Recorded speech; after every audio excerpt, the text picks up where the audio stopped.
Well, there's an old saying that you learn, you earn, and then you return. My next guest is Woody Huffines. He is a candidate for Collin County Commissioner, Precinct 4, and he's in the return phase of his life. You'll hear his journey next.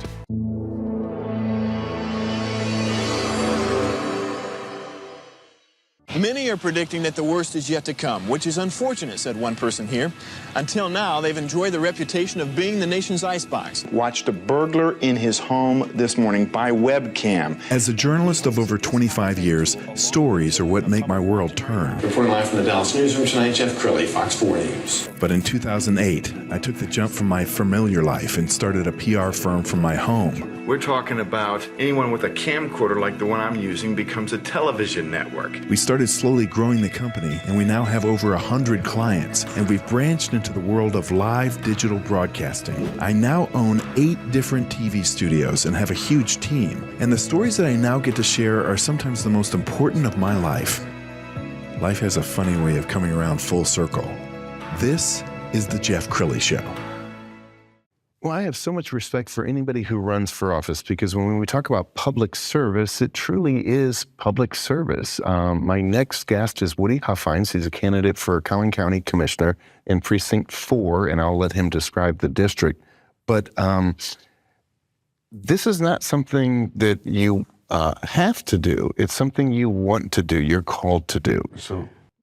That Denzel Washington had said that you learn, you earn it, and you return. And I spent 25 years managing large construction projects and nuclear construction. We were building nuclear power plants and nuclear weapons. I worked on the weapons side as well as the power side.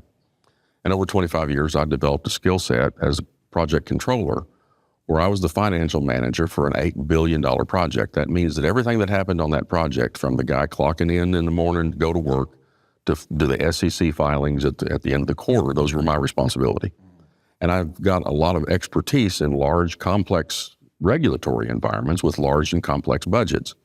And this is a job that I know how to do, and it's a job that I did well, and it's a job that I enjoy, and I'd like to take some of that experience and give it to the citizens of Collin County. Well, I love it that you've lived some life, because so many people who are running for office came up with this idea when they were in high school, and it was like, I'm going to run for office as soon as I'm legally able to. And you lived life before you threw your hat into the ring. I debated in high school, so I've been involved in reading.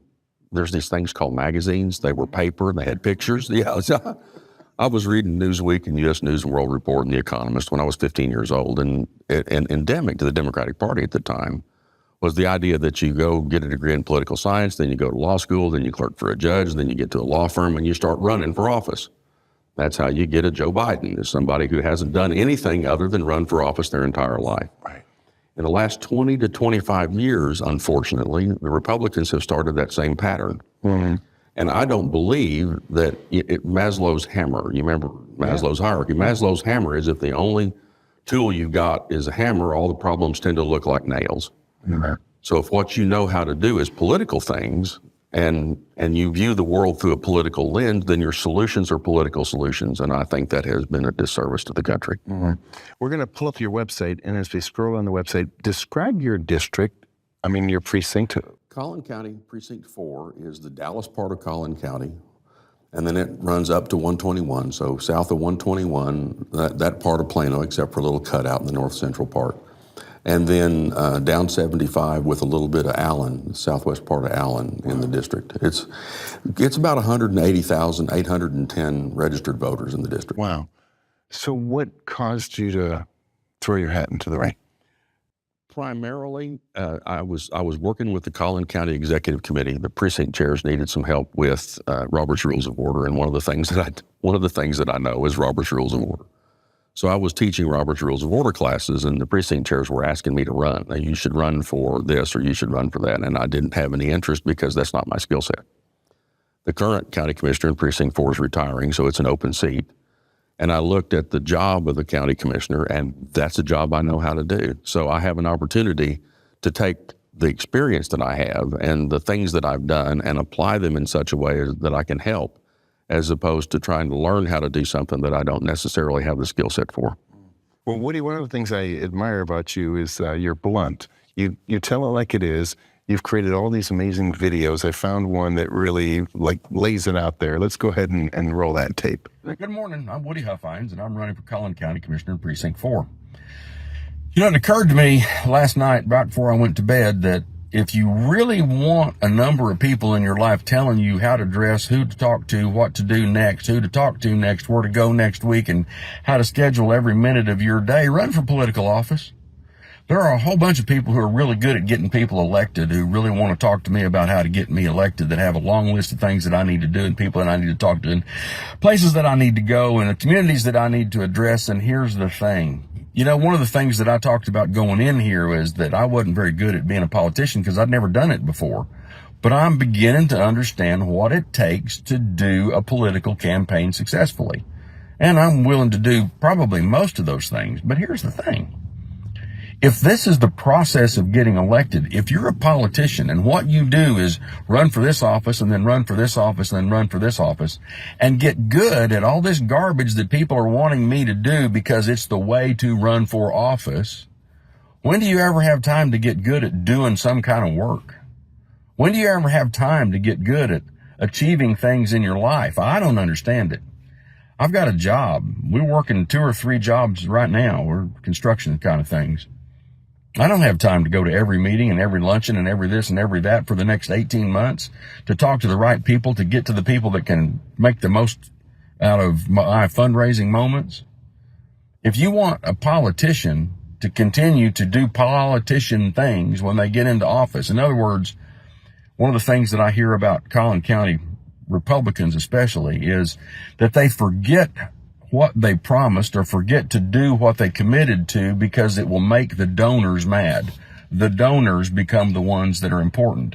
The donors start controlling what it is that they do and how it is that they do things. If you think about this, it's not uncommon. The people who have the money are the people who are going to control it. And that's a problem. You know, the Republicans aren't like the Democrats. The Democrats all sing from the same sheet of music. They've got the next person up, the next person up. They only run one person.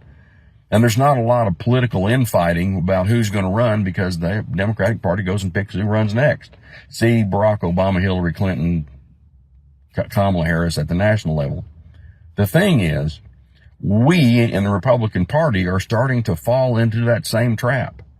That we want somebody with an R next to their name so badly in this office or that we are able to gloss over the fact that we've quit being conservative, that we've quit being honorable, and that we've quit doing what we said we're going to do.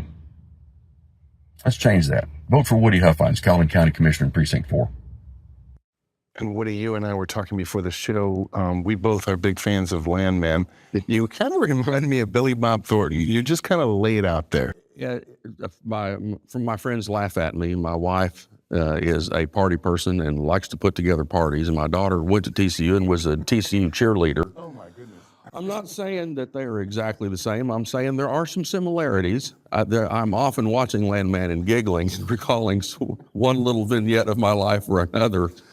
I love it. Yeah, it's having somebody that is as engaged and as supportive as my wife has been in this is beyond anything that you can say, and so beautiful. Whether this is successful or not, and what we do going forward, having that teamwork and working so hard together in this has been one of the most fun times that we've had since we've been married. Wow!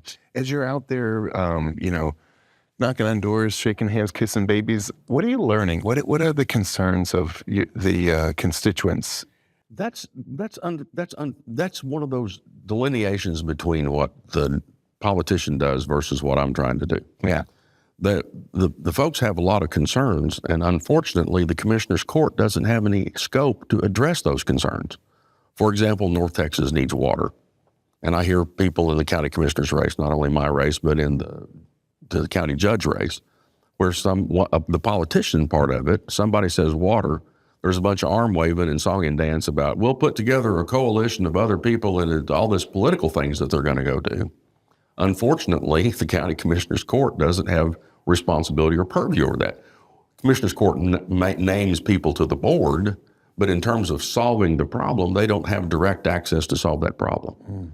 So from water to development to to all of the things that people want to talk about when I'm knocking on doors. So that first part of it is it's an educational process that says the county commissioner's court is established in the Texas Constitution and operates under the Texas Local Government Code. So there's only a certain number of things that the commissioner's court can do that it's able to do. It's an administrative body. And so a lot of times knocking on doors, there's this discussion about that's interesting, and I'm concerned about that, and water's a problem. Right. Commissioner's court doesn't have that in their scope. I mean, I might as well talk about solving the Palestinian problem as a county commissioner. I mean, I can politic about it, and I can go talk about it. So tell me, if you get elected, what will you bring to the Commissioner's Court? I think the biggest thing that I'll bring is a wealth of experience in managing large budgets and complex budgets and really complex regulatory environments, because that's what the nuclear business is, both nuclear weapons and nuclear power generation. And you know, I watched the Commissioner's Court do their budget this year, and it was surreal. They take the first $313 million that they spent last year on G&A, and they say, okay, that's the baseline, and then we add a wish list of items that we want this year, and some of them yes, and some of them no. Wow. And then set a tax rate to cover that. That's insane. Wow. It'd be like me going to my boss and saying, boss, my wife and I had a budget workshop this weekend, and we're going to Tahiti in May, so you need to pay me $6,000 more next year, or I'm going to take your house. Wow. And oh, by the way, since that's now in the baseline, the year after that, we're going to Tahiti and Ireland. Wow. So we have to, I think, look at the budget process that for Collin County or any government agency, and people use the term zero-based budgeting. Mm-hmm. There's no incentive. If you know that that your budget's going to start next year with what you spent this year, there's no incentive for you to spend any less. Wow. In fact, there's significant incentive in that last 2 or 3 months to find ways to go spend all the money that you've been allocated. Right. So that's the first part I think we need to do is spend some time looking at zero-based budgeting and starting from zero and working up instead of saying whatever we spent last year is right. I think the second thing that we need to do on our projects, and these are billion-dollar projects, we had a monthly EAC, which is an estimate at completion. So that means every month you go through and look at what have I spent, where am I ahead, where am I behind? And if I'm behind where I'm spending, I better have a good story about something that's coming up that I know about so that I can articulate, yes, that budget needs to be spent, and I'll spend it in July, or knowing that it's coming up. And I think that planning process and the transparency that goes along with that in the Commissioner's Court would be really important for us to lower taxes instead of continuing to raise them. Woody, what's been the reaction to your campaign so far? Because to me, it's refreshingly honest. It's mixed. You know, we talked about those people that run for this, and then they run for this, and they run for this. And what that means is you have an installed base of donors and an installed base of endorsements. I call them EINOs. They're like I-knows. Not rhinos, but I-knows. It's endorsements in name only. The reaction to my campaign has been the precinct chairs and the grassroots people. You know, as I sit here today, I've got people probably cussing me because I'm talking to you instead of knocking on doors, because there's people all over my district knocking on doors, talking to people on my behalf. And that has been, and it chokes me up, that has been the most humbling and gratifying part of this, is that there are people who believe in what we're trying to accomplish and are working really hard to do it. Wow. Woody, we've got about a minute left. Why don't you talk to the voter who lives in your precinct? What I bring to Collin County is a bunch of experience about how to do what we need to do. I'll be honest with you and tell you what we can do. I'll be honest with you and tell you what we can't. Collin County's growing, the numbers vary between 100 and 200 people a day. Best number I've seen is 128 people a day. That means at the beginning of this year, we had $21 million of new tax revenue. We need to use the growth of Collin County to fund the growth of Collin County and not put funding that growth on the existing residents. It's a $579 million budget in 2026. That's $1.5 million a day, $65,000 an hour. That's over $1,000 a minute. So anytime I'm out politicking on something that the county commission doesn't directly control, that means in that hour that I was doing that, $65,000 of your money got spent on something. What I'll do is be a full-time county commissioner to try to get this under control and bring the kind of discipline that we had in the commercial world to Collin County's budget. Now, I'm Woody Huffines, and I really appreciate your support. Wow. Woody, thank you so much for sharing your heart, your wisdom, and your faith with us. we're going to end with his website, which again is woodyhuffines.com, the great Woody Huffines. Thanks for coming on the show. Thank you. You bet. That's it for now. We'll see you next time.